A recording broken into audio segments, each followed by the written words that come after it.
आने वाली पीढ़ियां अब अपने पोतों का मुंह नहीं देख पाएंगी। जी हाँ, नमस्कार, मैं संजय पांडे और आप देख रहे हैं समाज की बात। आप सोच रहे होंगे कि आखिर हमने ऐसा क्यों कहा कि आने वाली पीढ़ियां पोतों का मुंह नहीं देख पाएंगी।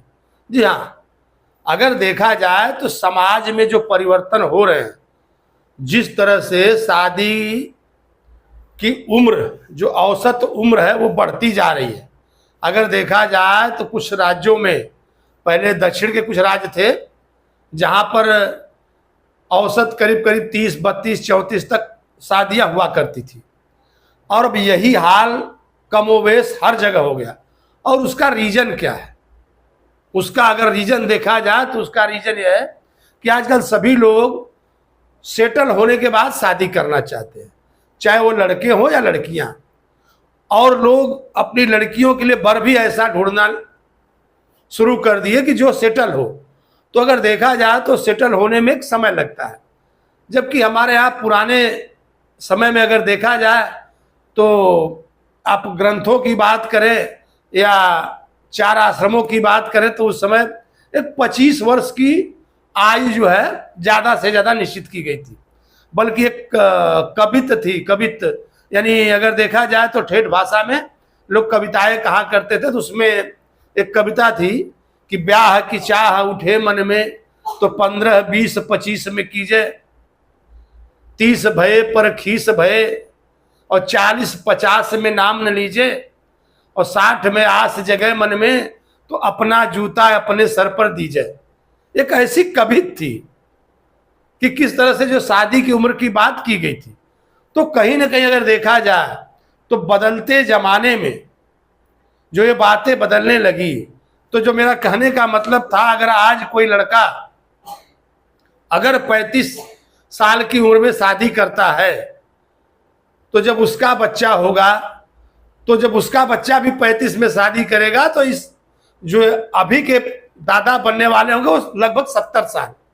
और बहुत कम जो उम्र जिस हिसाब से बीमारी या जो देखा जाए तो प्रदूषण वगैरह के हिसाब से तो 70, 75 के बाद बचे रहने की संभावना भी काफी क्षीण होती जा रही है। तो यही मेरे कहने का मतलब था। तो समाज में जो इस तरह का बदलाव हो रहा है, तो क्या यह सही है या गलत है, ये तो फैसला समाज के ऊपर है। लेकिन अगर देखा जाए तो काफी कुछ जो रिश्ते हैं वो इस तरह से बदलते जा रहे हैं। और हमने आपसे दक्षिण भारत की बात की, तो वहां पर केरला वगैरह में मैं देख रहा था, तो अब जो शादी की उम्र है लोग घटाते जा रहे हैं। अब पहले से जो ज्यादा थी अब वो थोड़ा कम हो रही है और उत्तर भारत में बढ़ रही है।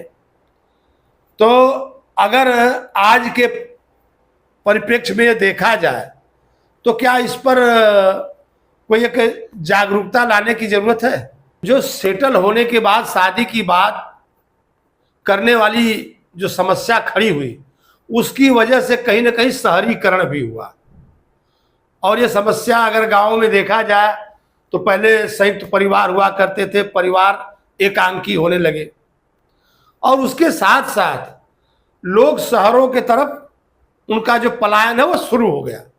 कहीं ना कहीं ये सेटल वाली समस्या, क्योंकि अब एक चीज और देखने में मिली कि जब बढ़ती उम्र में शादियां होने लगी तो कोई किसी के लिए सेवा देने के लिए तैयार नहीं रह गया। और आज के दौर में जब दोनों कमाने लगे तो वो अपने न तो सास ससुर न तो माँ बाप यानी किसी की देख रेख वो अवेलेबल नहीं रहे। समाज में जब पहले ऐसे परिवार हुआ करते थे, लोग गांव में रहा करते थे, गांव से उनका वास्ता रहा करता था, तो कुछ एक बातें अलग थी। और मैं जो कह रहा था उसमें मेरा कहने का मतलब यही था कि बदलते परिवेश में बहुत ढेर सारी ऐसी बातें हैं जो बदलने लगी। तो उसमें कहीं क्या विकास हुआ या पतन हुआ? अगर देखा जाए तो पहले के जो दादा थे, अगर अब उनके पास जो उनकी छोटी उम्र का पोता होता था तो कहीं ना कहीं ये उनके भी मनोरंजन का एक साधन हुआ करता था। आपने दादा और पोते की कहानियां भी बहुत सुनी होगी कि दादा हमेशा पोते में उलझा रहा करते थे। अब वो सब चीजें देखने को नहीं मिल रही है और आने वाले समय में और भी ज्यादा होने वाला है। सभी एकांकी होने वाले हैं, सब लोग अपने अपने हिसाब से रहने वाले हैं। और ये जो समाज है जिस कदर बदल रहा है, तो कहीं ना कहीं आने वाले समय में इसके कैसे परिणाम होंगे, जरूर इस पर कहीं ना कहीं चिंता की बात है। क्योंकि लोग कह रहे थे कि वृद्धाश्रम वगैरह की संख्या बढ़ रही है, और अगर देखा जाए तो वैसे आश्रमों की संख्या और बढ़ती ही जाएगी, क्योंकि अब कोई किसी के लिए समय निकाल नहीं पाएगा।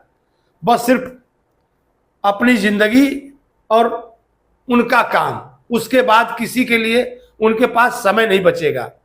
और लोग यही चाहेंगे कि कोई और न हो, दूसरा कोई और न हो।